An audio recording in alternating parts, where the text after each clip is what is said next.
नमस्ते बाबूजी। अरे रोहित, नमस्ते नमस्ते, आप बैठो।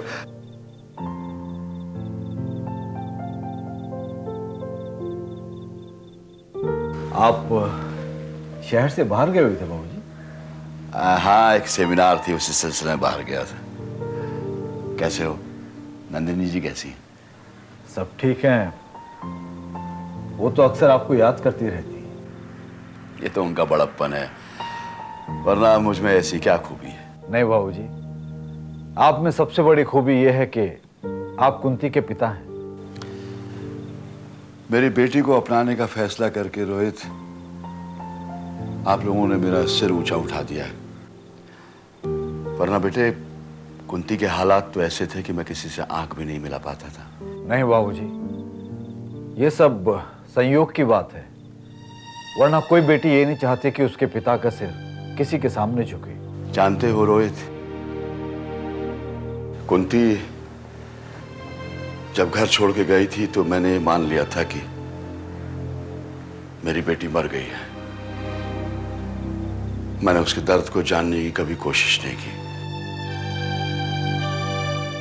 अपराध किसी ने किया और सजा मिली मेरी मासूम बच्ची को। बाबूजी, जो होना था सो हो गया, लेकिन अब तो हम लोगों की ये कोशिश होनी चाहिए कि कुंती को सब खुशियां मिल सके।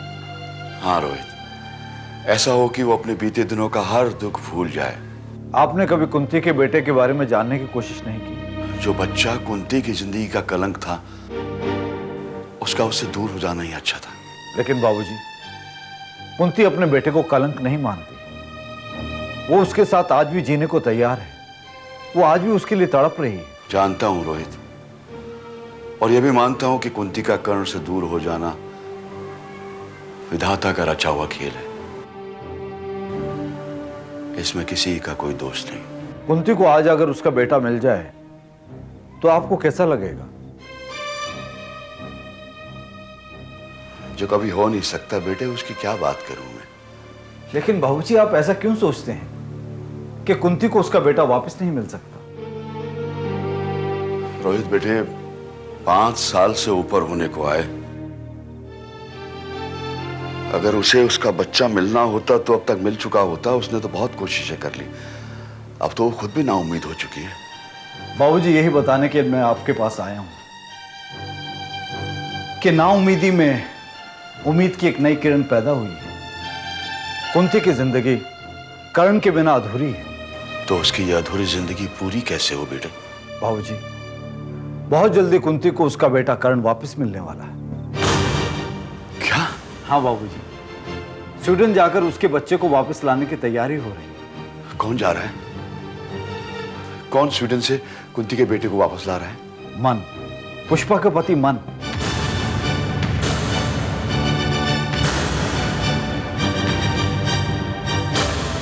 क्या? मन? बाबूजी, आप तो उसे जानते होंगे ना? मैं उसे कैसे भूल सकता हूं? बाबूजी, आप ऐसे क्यों कह रहे हैं? कुछ नहीं बेटे, मेरे कहने का यह मतलब था कि मैं उसे अच्छी तरह जानता हूं। कुछ अरसे तक वो मेरे साथ मेरी डिस्पेंसरी में काम कर चुका है। उसी मन ने फैसला किया है कि वो कर्ण को स्वीडन से लाकर कुंती की गोद में देगा। बाबूजी, क्या हुआ? आप इस तरह खामोश क्यों हैं?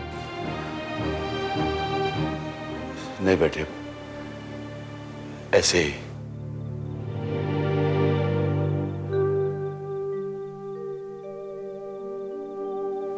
लेकिन रोहित, शादी होने वाली है, ऐसे में मुझे सुनकर घबराहट हो रही है।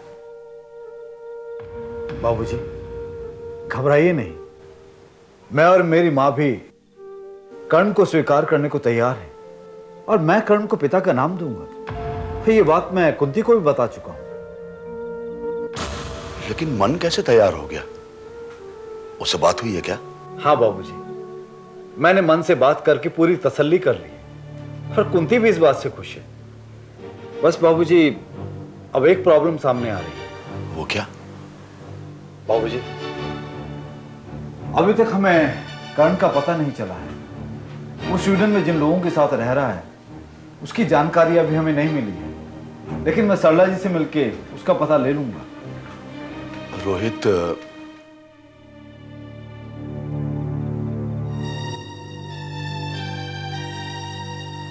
सरला तुम्हें स्वीडन का पता दे देगी?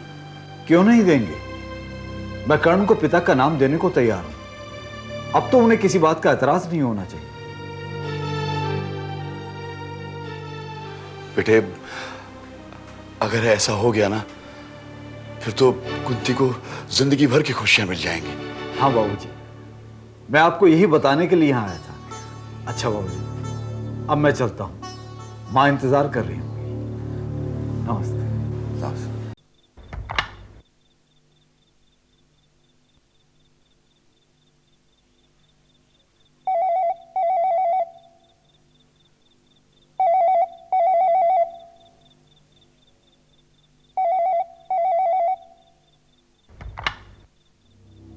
हेलो। हेलो, रत्ना, मन को फोन दो। क्यों? मुझसे कोई बात नहीं करनी है तुम्हें? कभी कभी मुझसे भी बात कर लिया करो। तुमसे जब मुझे बात करनी होगी तो तुमसे भी करूंगा।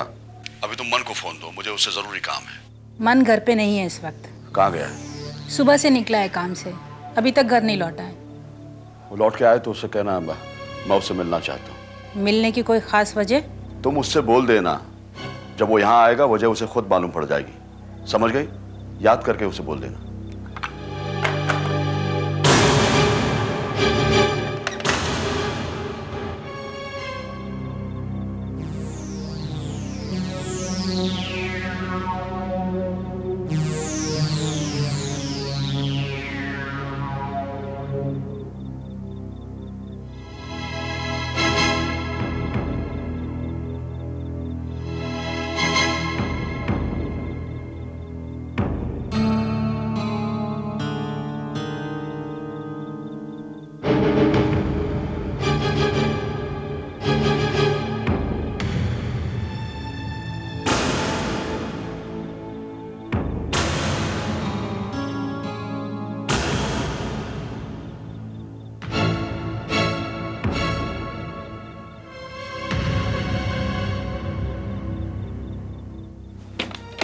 माँ,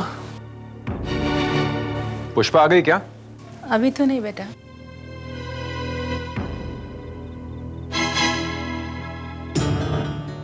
क्या बात है, आप इतनी चुपचाप क्यों बैठी हो? आपकी तबीयत तो ठीक है ना? डॉक्टर गजेंद्र का फोन आया था, तुमसे मिलना चाहते हैं वो। मुझसे मिलना चाहते हैं? क्यों? मैंने पूछा तो कुछ बताया नहीं उन्होंने। कहा कि मन को भेज दो, मिलेगा तो वजह खुद ही पता चल जाएगी। अभी जाऊं? अभी इतनी रात को? हाँ, मालूम तो चले आखिर बुलाया किस लिए। सुबह चले जाना मन। मुझे लगता है कि डॉक्टर गजेंद्र को इस बात का पता चल गया है कि तुमने स्वीडन जाने का झूठा नाटक रचा है। क्या बात कर रही हो माँ? किसने बताया उन्हें? उन्हें बताने वालों की कोई कमी है क्या मन? सरला ने जाके उन्हें सारी कहानी सुनाई होगी। माँ, अगर सरला जी ने उन्हें सब बताया तो उन्होंने वो स्टैम्प पेपर के बारे में बताया होगा। और क्या, गजेंद्र से ज्यादा कुंती की चिंता सरला को है। आज तक कुंती की देखभाल सरला ने ही तो की है। माँ, अब ऐसे में मैं क्या करूंगा? मेरे जाने पे अगर डॉक्टर साहब चीखने चिल्लाने लग गए तो? लेकिन मन, डॉक्टर साहब ने बुलाया है तो जाना तो पड़ेगा ही ना। हाँ, वो तो है माँ, लेकिन अगर उन्होंने स्टैम्प पेपर के बारे में पूछा तो मैंने क्या जवाब दूं? तुम कह देना कि सरला ने फाड़ दिया। तुम डॉक्टर साहब से कहना कि तुम कुंती की मदद करना चाहते थे, इसलिए तुम्हें अथॉरिटी लेटर की जरूरत थी। माँ, वो कुंती के पिता हैं, उनको समझाना इतना आसान नहीं है। आपको अच्छी तरह पता है वो बाल की खाल निकालते रहते हैं। तो क्या कहोगे तुम? वही तो सोच रहा हूँ माँ। खैर, तुम चिंता मत करो माँ, मेरे पास अभी रात भर का समय है। मैं कुछ सोचता हूँ कि कल सुबह जाकर मुझे उनसे क्या कहना है और कैसे कहना है। लेकिन हाँ, तुम पुष्पा को कुछ मत बताना। मैं क्यों कुछ कहूंगी पुष्पा से? ठीक है, तो मैं कल सुबह जाकर मिल लेता हूँ। या okay. Good morning sir. Good morning Pushpa. अच्छा तुम यहाँ मिल गई। मैं तुम्हें बताने वाला था कि कल मैं कुंती के बाबूजी से मिलने घर गया था। अच्छा कैसे हैं बाबूजी? जब से सेमिनार से लौटे हैं मेरी तो बात नहीं हो पाई। ठीक है, मैं तो बस उन्हें ये बताने गया था कि बहुत जल्दी कुंती को उसका बेटा वापस मिलने वाला है। सुनकर क्या कहा उन्होंने? पहले तो उन्हें हैरानी हुई। उन्हें लगा कि इतने साल बाद बच्चे को वापस लाने की क्या जरूरत है। दरअसल बाबूजी भी कुंती की तरह नाउम्मीद हो चुके हैं। उन्हें इस बात का यकीन ही नहीं है कि कुंती का बेटा वापस भी आ सकता है। नहीं पुष्पा, ये बात नहीं है। एक्चुअली उन्हें लगा कि अब कुंती की शादी हो गई है, अचानक अगर उसका बच्चा वापस आ गया तो कहीं शादी में अड़चन ना पैदा हो जाए। वो कुंती का बसा हुआ घर देखना चाहते हैं। वो नहीं चाहते हैं कि उसके बीते हुए दिनों की परछाई उस पर पड़े।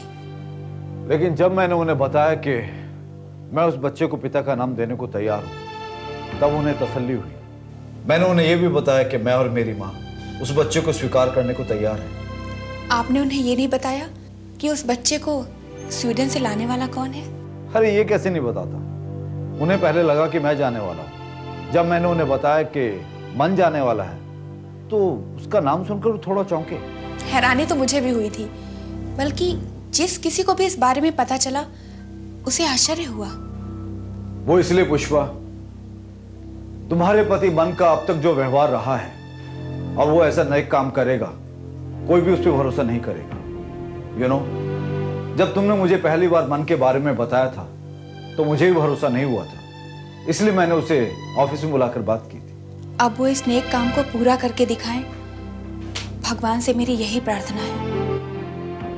मन ने जो काम करने का बीड़ा उठाया है वो तो उसे पूरा करना ही पड़ेगा, वरना कुंती के दिल पे क्या बीतेगी। वो तो पूरी उम्मीद लगा बैठी है। हाँ सर, मुझे भी उस दिन का इंतजार है जब माँ बेटे का मिलन होगा।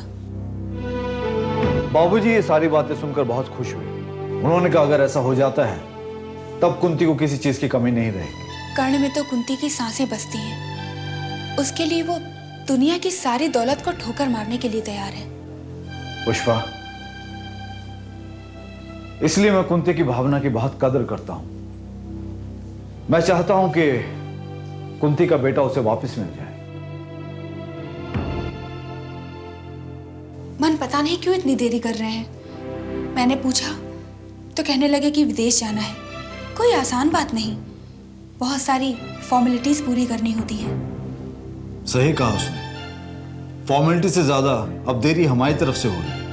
वो कैसे सर? स्वीडन का पता सरला जी से लाकर उसे देने की जिम्मेदारी मैंने ली थी, लेकिन अभी तक पता नहीं मिला है। ऐसे में बच्चे को स्वीडन में जाकर कहां ढूंढेगा? लेकिन उस दिन सरला जी ने तो कहा था कि क्या उस बच्चे को वापस लाना ठीक होगा? वो पालने वाली माँ वो कैसे रहेगी?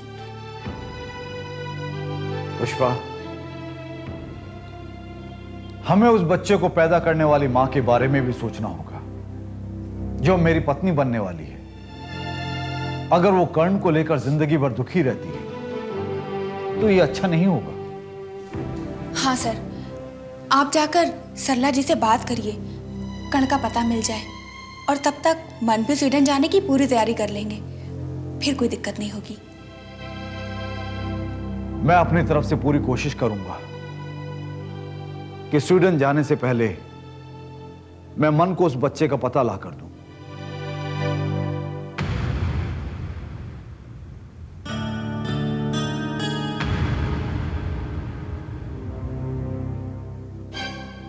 बाबूजी,